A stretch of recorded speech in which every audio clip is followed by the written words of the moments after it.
The goal of the partnership was really to understand the multiple perspectives of the mathematics curriculum in grades 7 to 10, as well as to understand the supports and challenges that teachers have in terms of being able to implement that curriculum.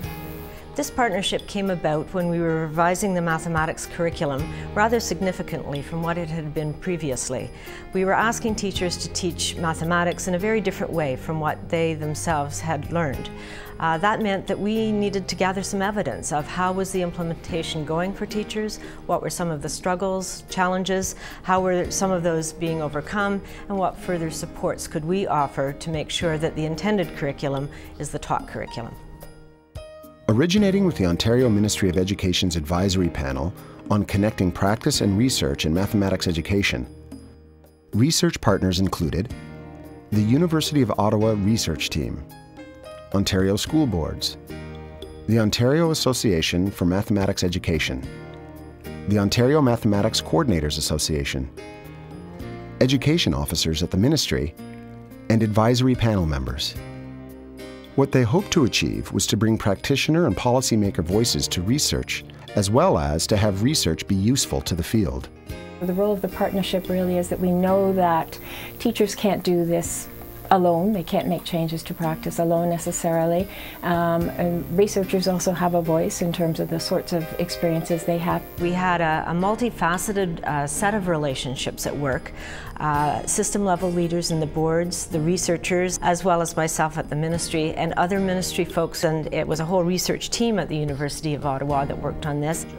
Well, because it was a large collaborative project and there were a number of partners, there were, I think, initially some challenges and throughout in terms of understanding the different contexts that everybody comes from. And so what that means is that people are working under different constraints. So for instance, ministries of education, policymakers want answers fairly quickly, and university researchers, I don't mean that they tend to take their time, but it does take time to do the research and really be comfortable with the kinds of findings and the kinds of results that you're willing to report.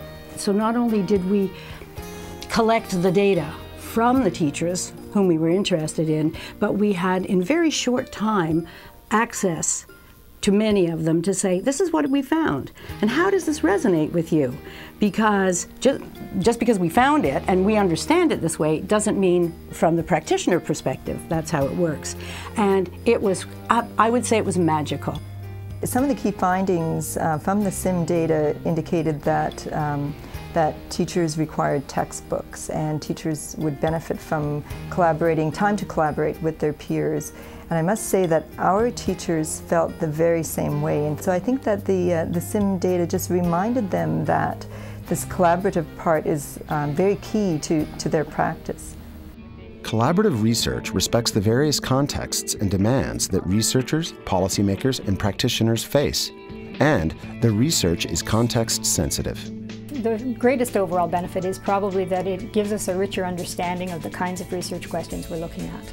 We get in the classrooms and understand what is happening. We appreciate those different perspectives. That makes the research better.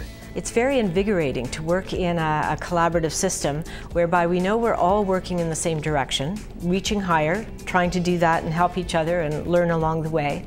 But to have that collaboration really happen is rather rare. I think probably initially the most important thing when you're contemplating a research partnership is to get the participants together and have some discussions before you even begin, as well as having multiple partners participate in terms of talking about the design of the project to a certain extent, asking for feedback on the design of some of your instruments. I think one of my most important learnings is to trust the people who are working very closely, trying to work in the same direction of improved achievement for all students, and to listen when they see a connection. I really think that some of our best moments in this project were when we were sharing data with the participants themselves. So for instance, we presented at a large ministry symposium shortly after the questionnaire data came out. And I remember being in a room that was filled with people, and when we started to show some of our first slides in terms of the questionnaire data, there were people in the back standing on chairs to have a look at what that data was saying. I think the partnership worked because really, as researchers, we really do respect multiple perspectives. We also do know that changing teacher practice or implementing new ideas in how one teaches mathematics is not something very simple. It's quite complex. It challenges teachers' beliefs. It challenges sort of people's confidence, their security, and how they go about doing things. And we were very careful with that and very respectful in terms of that. I think we know practically and theoretically, collectives are just much more effective if you really want to make some sort of social change. And that is certainly one of the things that this curriculum is about.